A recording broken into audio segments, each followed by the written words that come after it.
क्या आपको पता है कि भगवान श्री कृष्ण भगवान होते हुए भी अपनी माता देवकी से मिलने 14 वर्ष बाद ही क्यों गए? या यूं कहा जाए कि ये माता देवकी के ही पिछले जन्मों का फल है, कर्मों का फल है। ऐसा कहा जाता है कि माता देवकी का पिछला जन्म यानी त्रेता युग में माता देवकी कैकेयी माता के रूप में थी।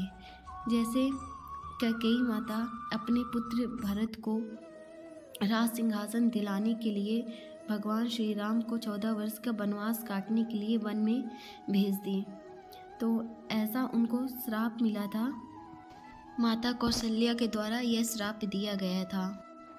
फिर जब भगवान श्री कृष्ण अपने जन्म से 14 वर्ष बाद अपनी माता देवकी से मिलने मथुरा पहुँचे, जब वो कारागार गए तो माता देवकी ने अपने पुत्र श्री कृष्ण से कहा कि हे कृष्ण, तुम तो भगवान हो और भगवान होते हुए भी तुम मुझसे मिलने में इतना विलम्ब क्यों कर दिया? तो भगवान श्री कृष्ण कहते हैं कि माता, ये आपके पिछले जन्म के कर्मों का फल है। तो माता हैरान हुई कि पुत्र, मैंने ऐसा क्या किया जो मुझे इतना बड़ा दंड मिला? ऐसा कौन सा मेरा कर्म था? तब भगवान श्री कृष्ण ने उनको सब याद दिलाया और बताया सब कि माता, पिछले जन्म आपका यानी त्रेता युग आप मेरी माँ थी, माता कैकेयी के रूप में। मेरी 2 और भी माँ थी, लेकिन मेरा जन्म माता कौशल्या के द्वारा हुआ था।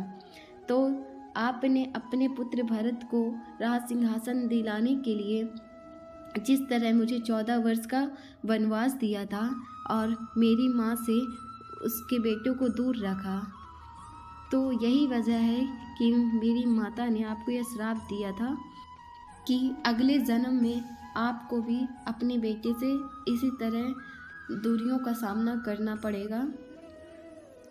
और इस तरह ये सब सुनते हुए माता देवकी की आंखें भर जाती हैं और अपने पुत्र श्री कृष्ण को गले से लगाकर उनसे क्षमा मांगती है कि हे पुत्र, मुझे क्षमा करो, मुझे नहीं पता था और मैं इस वजह से इतनी सारी परेशानियां सहन की। इस बात से यह तो समझ में आ गया कि कर्म का दंड सबको भोगना पड़ता है, फिर चाहे हम इंसान हो चाहे फिर वो भगवान हो। जब भगवान ने ये सब, भगवान होते हुए भगवान ने ये सब सहन किया है, तो हम तो फिर भी इंसान हैं।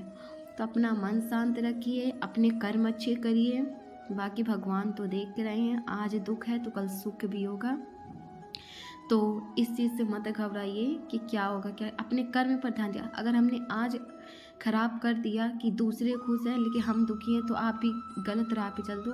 नहीं, वो आज ज़रूर खुश है लेकिन कल उनके ज़िंदगी में भी दुख आएगा, तब आप खुश रहेंगे शायद। तो इसलिए मन को शांत रखिए, अपने परिवार से प्यार करिए और अपने आसपास सबको पॉजिटिव एनर्जी दीजिए।